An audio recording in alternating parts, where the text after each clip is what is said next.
Comment vous voyez en fait l'avenir de ce type de filière courte en fait pour qui, j'allais dire, tout est bénéfique, à la fois pour l'enfant qui retrouve des aliments qui sont produits sainement et localement, et pour des agriculteurs effectivement qui trouvent un débouché direct à leur production?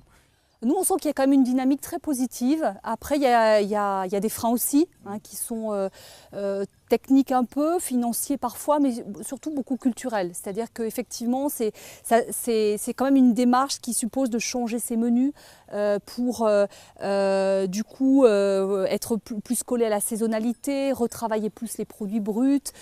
Parfois, on est sur du vrac au lieu de produits emballés individuellement, donc ça change aussi les pratiques en cuisine. Donc voilà, c'est là aussi où il faut qu'il y ait un accompagnement, parfois des formations qui soient faites au niveau des chefs de cuisine pour que le projet soit accueilli positivement, pour qu'ils comprennent les enjeux qu'il y a derrière, du coup l'utilité pour le territoire, pour la santé, pour l'environnement, et que du coup ils soient acteurs positifs du projet.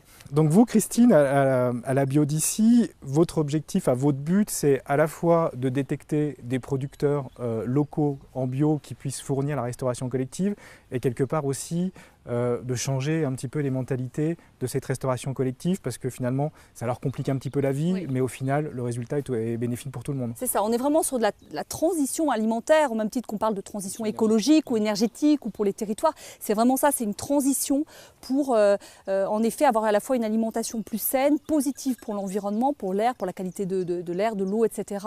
Et positive aussi pour le territoire, pour maintenir une agriculture et développer une agriculture de qualité aussi sur notre territoire. Donc il y a tous ces enjeux qui sont là-dedans. On n'est pas juste fournisseur de tel ou tel produit, on prend la globalité du projet, on essaie en effet d'embarquer nos interlocuteurs dans cette globalité. C'est presque un sacerdoce, quoi. Il faut... Ça peut beaucoup dire, mais en tout cas c'est très prenant.